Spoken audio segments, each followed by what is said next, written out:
Welcome everyone. My name is Krisztina Pusok and I'm the Director for Policy and Research here at the American Consumer Institute. And today we're sitting here with Evan Swarztrauber, Policy Advisor for the Federal Communications Commission's Chairman. So welcome, Evan. Thanks for having me. Really appreciate it. So 2019 has been a pretty busy year for the FCC. And I think it's worth looking back at the biggest issues of 2019, but also looking ahead at what issues might impact 2020. So what kept the FCC and the chairman busy in 2019, and which of the issues are likely to remain on the headlines this year? Yeah, thanks again for having me, and thanks to the American Consumer Institute for all the great work you do on behalf of American consumers. You're right, 2019 was very, very busy. The FCC has a lot of top priorities that we worked on in 2019, including closing the digital divide, our number one priority, making sure that all Americans have access to high-speed internet, cracking down on robocalls, the scourge of civilization and nuisance that we all want to see gotten rid of, and preparing America for 5G networks, making sure that wireless carriers have the spectrum they need to deploy and that they can get access to the infrastructure they need to deploy these next-gen networks and unleash innovations in everything from education to healthcare to agriculture. And in 2020, we're going to keep our foot on the pedal in terms of closing the digital divide, continuing on 5G, continuing on robocalls, and then looking at a couple different issues as well. Okay, so let's talk about the digital divide, right? So that's the gap, right, that between society is tech-enabled, haves and have-nots. And so that's a top policy issue, right? Just offering access to broadband services. And many of the rural areas and also many of the more populated areas lack access to broadband services in one way or another. So as you mentioned, one of the chairman's top priorities is to close this digital divide. Where do things stand on this front, and how are things progressing? So we made a lot of progress in 2019. We saw more fiber deployed to more homes and small businesses than ever before in the United States, and that beat the 2018, which was another record-setting year. We've seen the digital divide close by 20%. We're continuing to see more and more broadband deployment, and we do this two ways. We cut regulatory costs out of the system. There are a lot of unnecessary costs that make it more expensive for internet providers to deploy infrastructure. Red tape, permitting, delays, there are at all levels of government. You can gum up the works and make it harder and more expensive to deploy infrastructure. So we've taken a lot of actions on that front. There are also areas where no matter what you do on the regulatory side, there's just not going to be a private sector business case necessarily to deploy. The area is too rugged, it's too remote, it's too rural, and that's where the federal government steps in and we enter into partnerships with private providers to help them out with funding to make sure that Americans, no matter where they live, get access to the digital opportunity that broadband enables.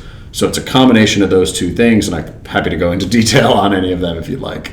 Yeah, actually, let's talk about the solutions, right? So part of the solutions ultimately is driving down the cost. And generally we think that with more entrants in the market and more competition, that tends to happen. So what does the FCC do to promote easy market entry, whether it's new technology or new companies?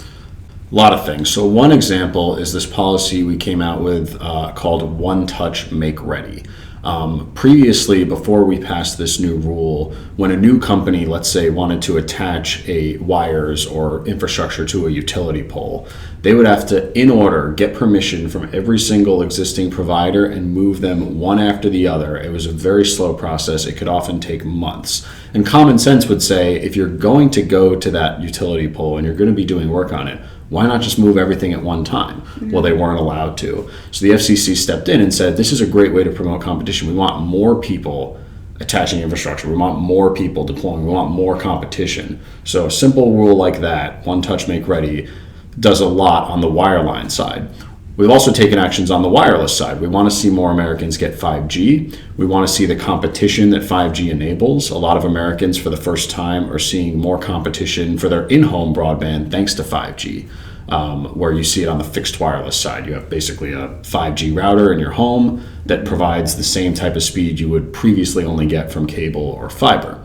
But in many American cities, the fees were too high and the permitting took too long. So the FCC came in and said, look, cities, you absolutely can recover the cost, right? You should not be subsidizing infrastructure. But at the same time, if you're charging thousands of dollars to attach something the size of a backpack to a pole when it has very little impact, that's disproportionate. And that is going to slow things down. It's going to eat up the capital we need for investment. So the FCC said those fees should be based on the cost to the city. The FCC also said, look, providers need an answer. If you're applying to build infrastructure, you can't be waiting a year, 2 years, sometimes even longer just to hear back. That gums up the works. It makes it take longer to deploy, and then cities that are waiting for their turn are just, in small towns and particularly rural towns, they get further left behind. So the FCC said, look, if you're attaching to an existing structure, 60 days. You got to tell them yes or no. If you're building a new structure, 90 days. So we tightened the shot clock to make sure that 5G infrastructure gets deployed more quickly. So whether it's wire line side, fiber, cable, old copper networks, or whether it's wireless to make sure people get 5G, we're trying to just take those costs out of the system to free up the capital for deployment. Okay. So broadband access has also sparked some revolution in startup activity. And for example, new satellite technology is just one of the proposed solutions. Yeah. So can you tell us more about that, how that works? Yes, absolutely. So I'm really glad that this FCC has taken a really forward-thinking approach to space and space policy. And in the past, what we used to see when it came to satellite internet and satellite broadband were these large geostationary satellites, meaning they did not orbit the Earth, they just stood in place, and very high above the Earth's orbit, the size of like a school bus. And sometimes the issue with that is that it takes too long for the data to transmit from the satellite to the user, and you experience what we call latency or lag. You might experience this on a cruise ship or on an airplane where the internet is not really as good as what you get at home. There is obviously a role for that, but what we're seeing is a new generation of satellites coming online. We call them low Earth orbit, or LEO. They're much closer to the Earth, they orbit the Earth, and you're talking about thousands of satellites, really a constellation that could blanket the entire Earth in internet service. So we're seeing the very early stages of that. I believe just last week, SpaceX launched a rocket with about 60 of these, and they're planning to have thousands.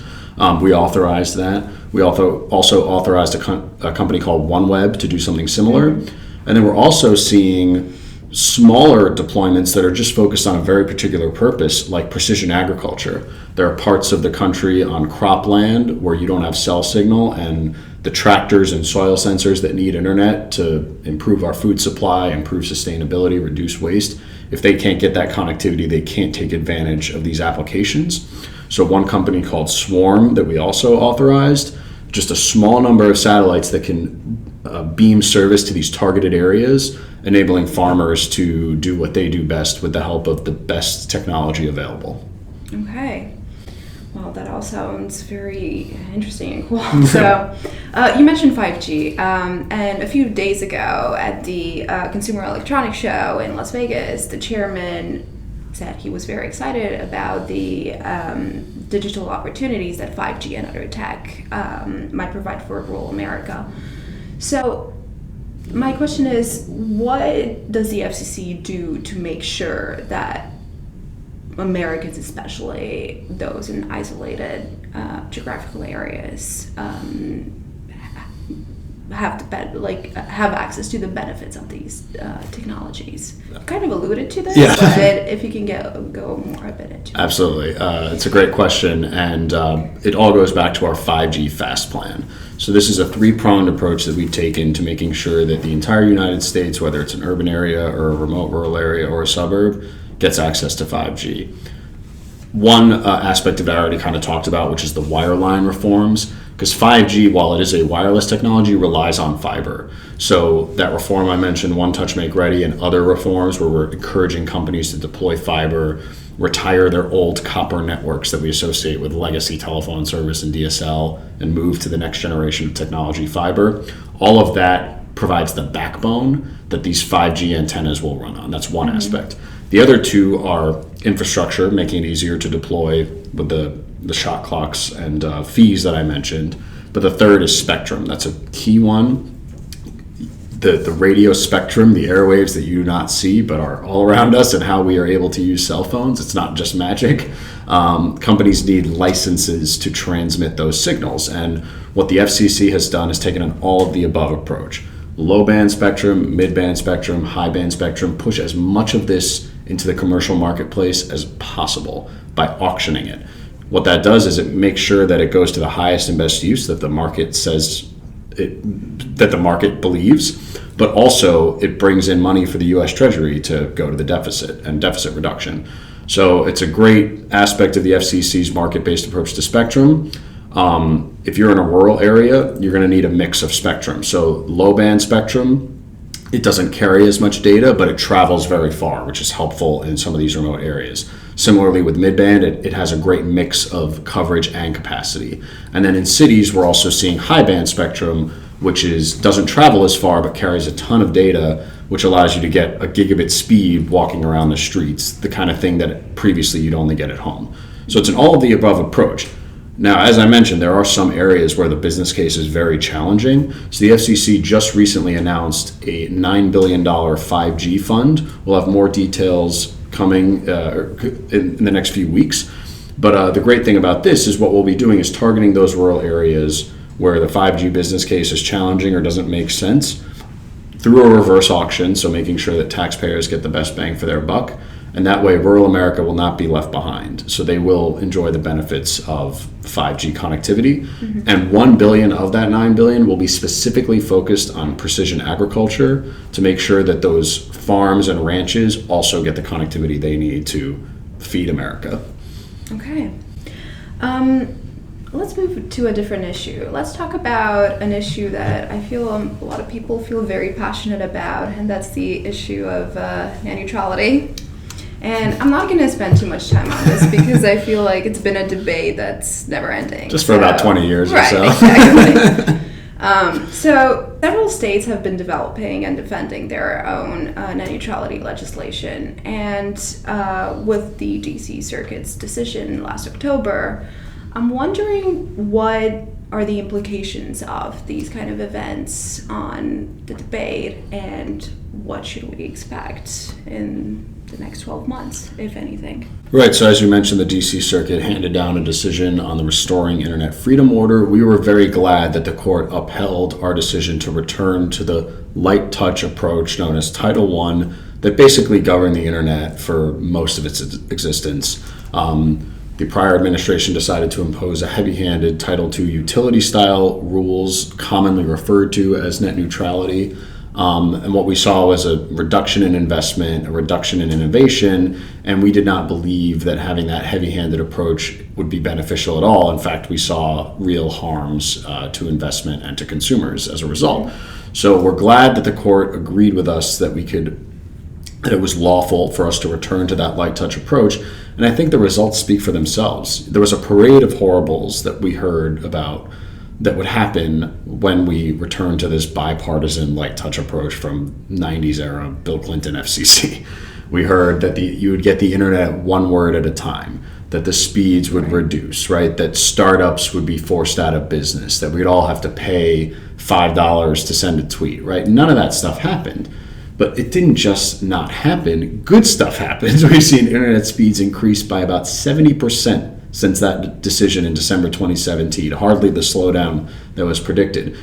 As I mentioned before, more fiber deployed than ever before. Investment is up, more competition. So the results definitely speak for themselves. The court did say that the FCC's preemptive preemption, so to speak, basically preempting states from passing their own net neutrality, was kind of a cart before the horse situation.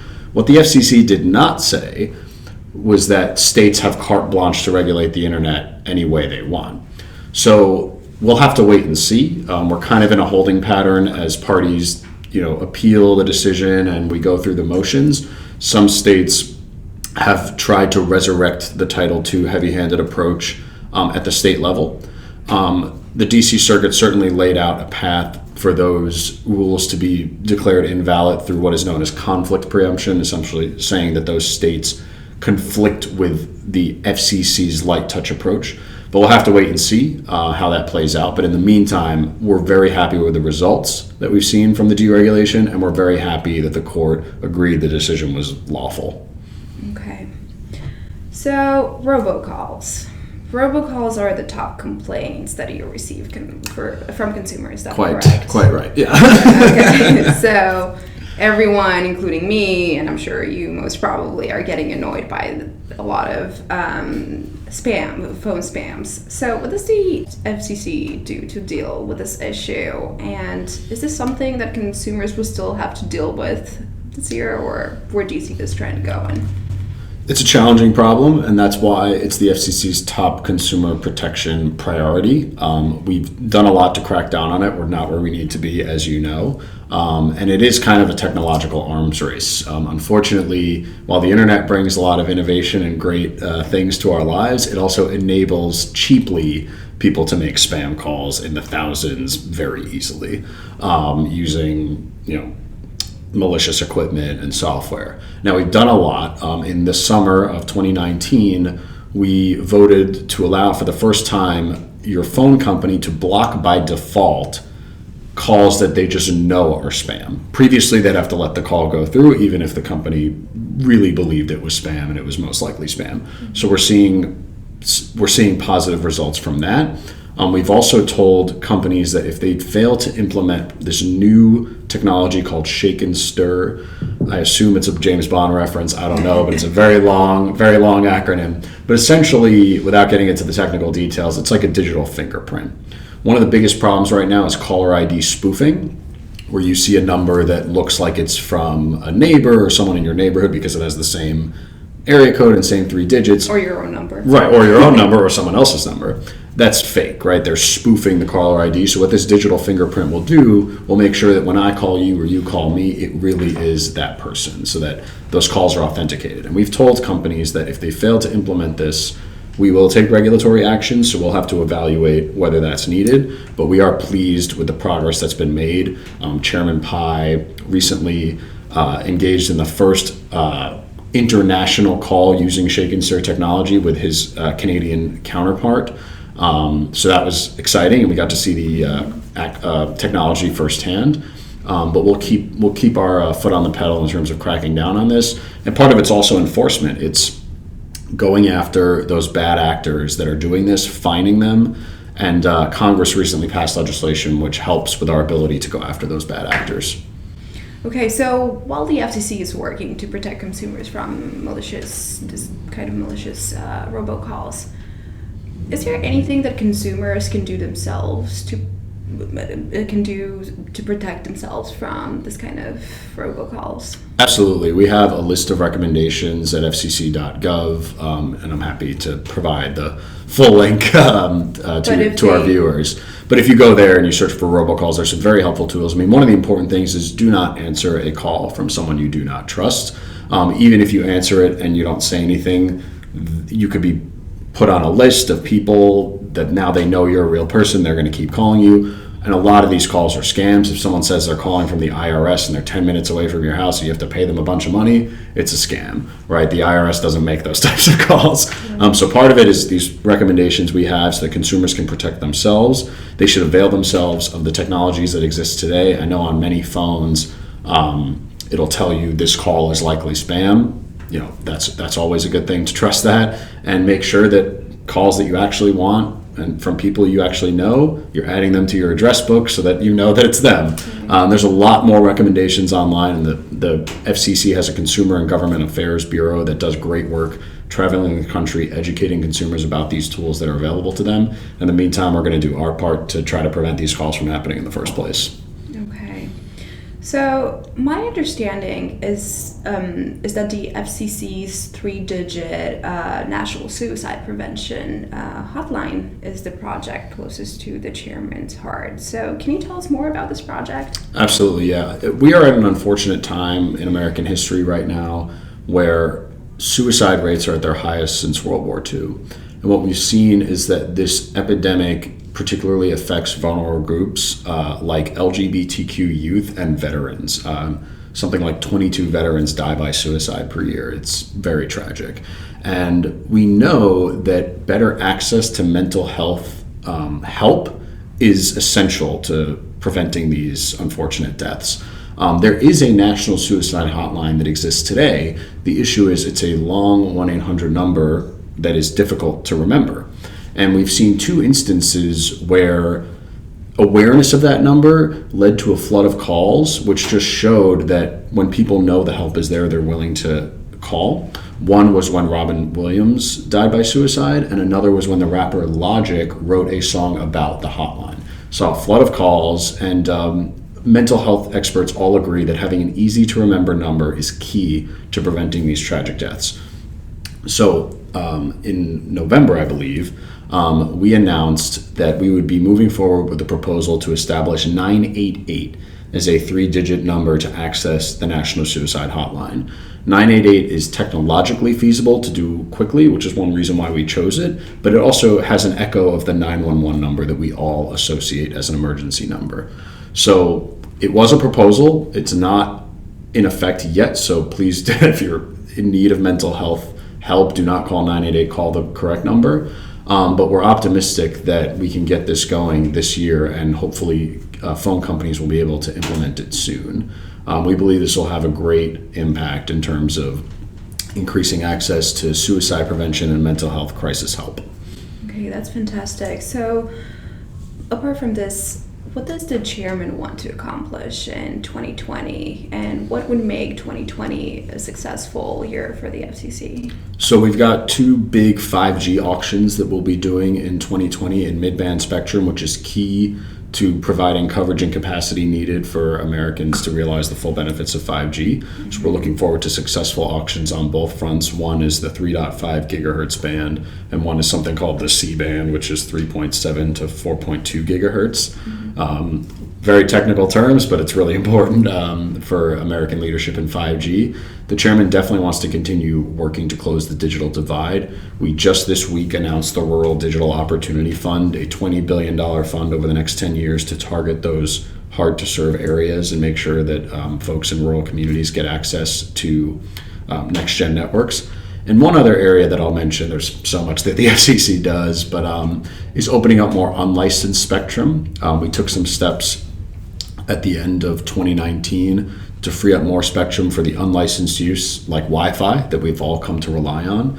And many consumers may have noticed that Wi-Fi is getting a little clogged up. There's a lot of people using those spectrum bands, so we need to free up more spectrum for more capacity for Wi-Fi. And we know that when large swaths of spectrum are available for companies to innovate on, we see those innovations. So we're taking a look at the 6 gigahertz band as a potential candidate for more unlicensed spectrum. And based on the recommendations of our excellent engineers in the Office of Engineering and Technology, we'll be hoping to move on that this year to open up more of that unlicensed spectrum. Okay, well, Evan, thank you for your time. Thank you for sharing, and thank you for being with us today. Thank you so much for having me. Really appreciate it.